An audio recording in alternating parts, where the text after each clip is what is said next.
Hello everyone, I'm Teresa. For those of you who don't know me, I am a former Aldersgate staff member and I am from Spain. So today I'm going to teach you how to cook something traditional from here. It's called Empanada Gallega and it's called in Galicia. It's cooked usually in Galicia in the northern part of Spain and it's something that I really like, so I want to share it with you. So this meal, it's a pie. So in order to do this pie, you're going to need some crust or pastry. I like to do it with puffy pastry because I think that is the one that gives it the most flavor and it's really nice. The result is really nice. If you don't want to use that one or you can't find it in a supermarket, you can also use any other type of pastry for salty pies.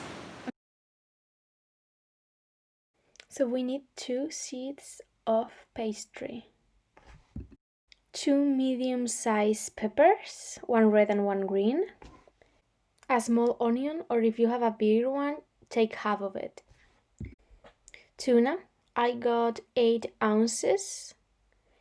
If you don't want to use the tuna because you don't eat it or because you don't have it at home, you can just boil a couple of eggs and then mash them and put the small pieces with the rest of the ingredients once everything is cooked. We need tomato. I like to get these tomatoes that come in a can peeled already because it looks nicer, but if you don't want to use that or you don't have it, you can just use regular tomato sauce.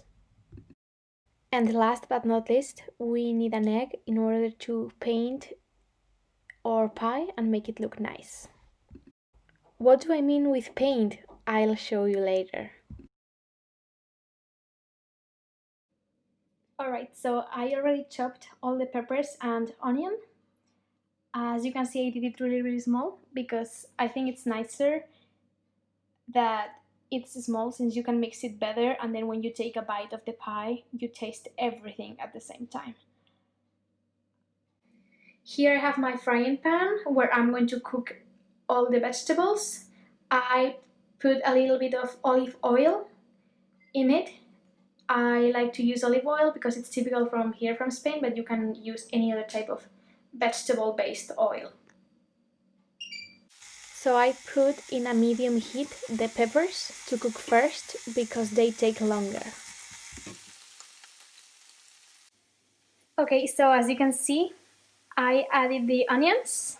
Looks really nice and it smells even better. Does yours smell good too? We'll leave it for like 5 minutes and then we'll add the rest of the ingredients. Okay, so as you can see, it's already pretty soft. So I'm going to add the tomatoes. Don't worry if it's not cooked all the way because we're going to put it in the oven all together, so it will finished in the oven. So I have here the tomatoes, so I pour it. Ooh, careful. And now what I'm going to do is I'm going to try to cut them small with the same spoon I'm cooking in order to have smaller pieces of tomato.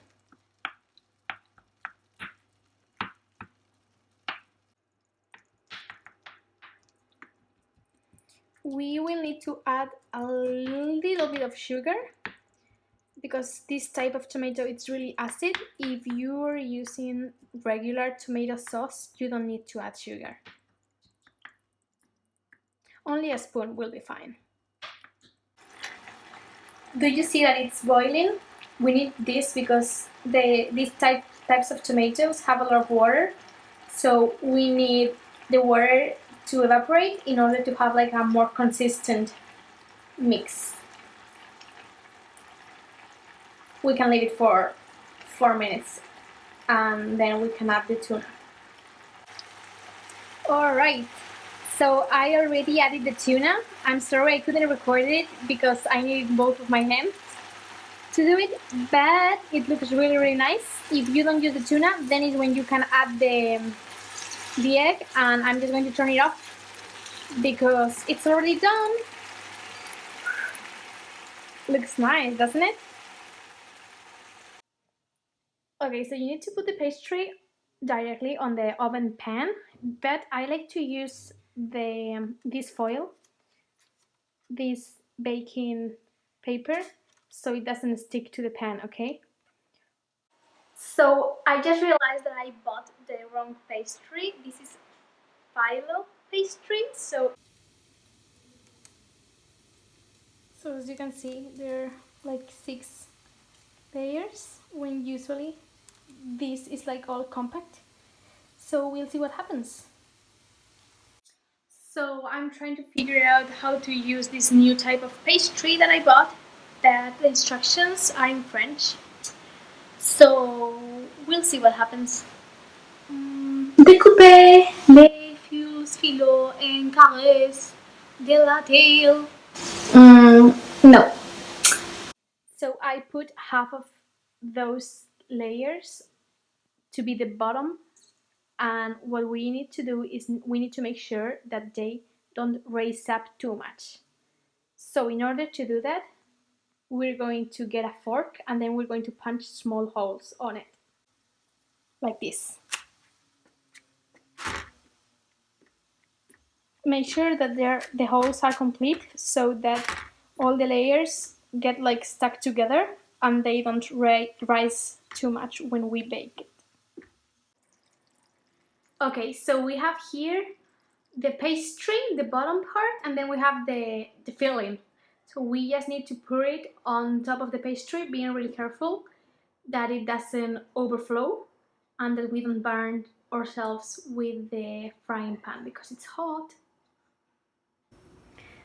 Okay, so here's the pastry and the filling. We need to make sure that we leave a little bit of space here on the side because we are going to use it in order to fold it and trap the top part, okay?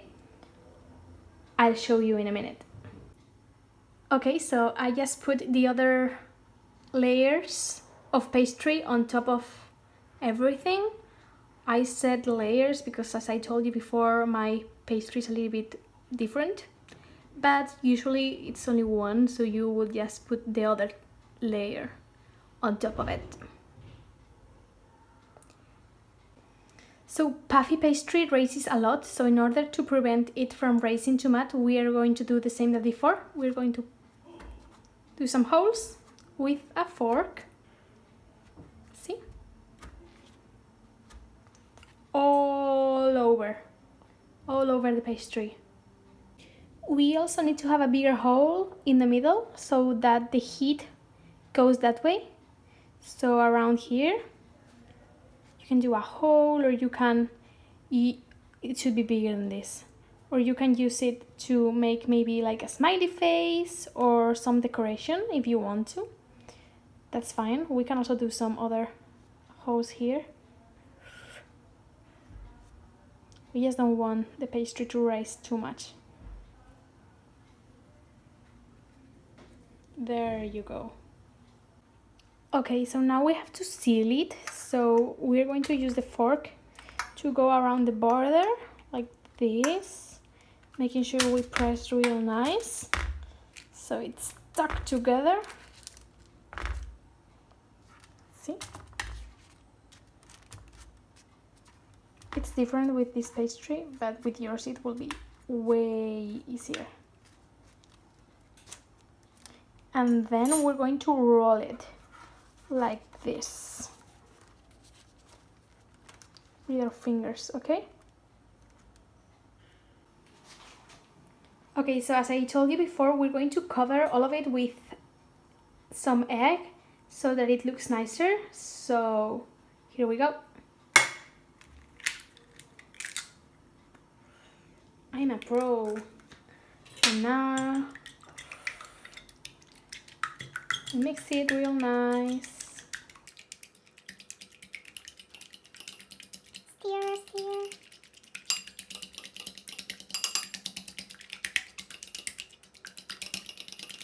This is perfect. Alright, so this is more or less what you should have. As I told you, my pastry is different, so this is not perfectly rolled, but this is what you should do, this texture, to make sure that it's stuck together and press firmly, okay? So now we're going to paint it with the egg. We have a brush, and then we get some of it, and we paint it, okay? This is my favorite part.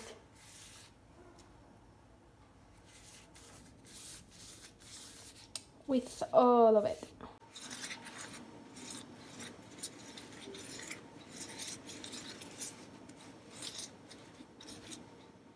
Alright, so we're going to put it in the oven.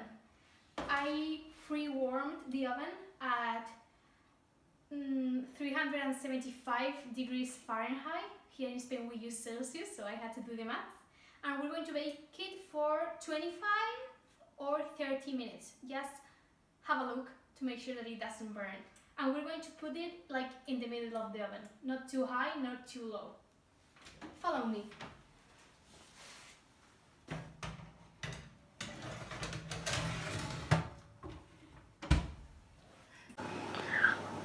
Awesome! So I think that our meal is ready to be taken out of the oven. Yeah. So two things. First of all, it's not puffy pastry, it's puff pastry. I'm sorry, sometimes I like to make up my own words, apparently. Second of all, I think that even though I bought the wrong type of pastry, the result is amazing. I let you see it. Alright, so it's ready to be taken out of the oven. Just in time. It looks so good. Oh, looks good, doesn't it? So, I think that if you want to try with filo pastry, that's perfect. If you want to use regular puff pastry, that's good too. The cooking instructions are the same. 20 minutes, 25, it depends. I took it out when it was 20 because it was already done. The temperature 375 degrees Fahrenheit, 190 Celsius. So it looks really nice. I'm going to have it with my family for dinner tonight. Hope you like it and that yours looks as good as mine. I'll let you know how it tastes.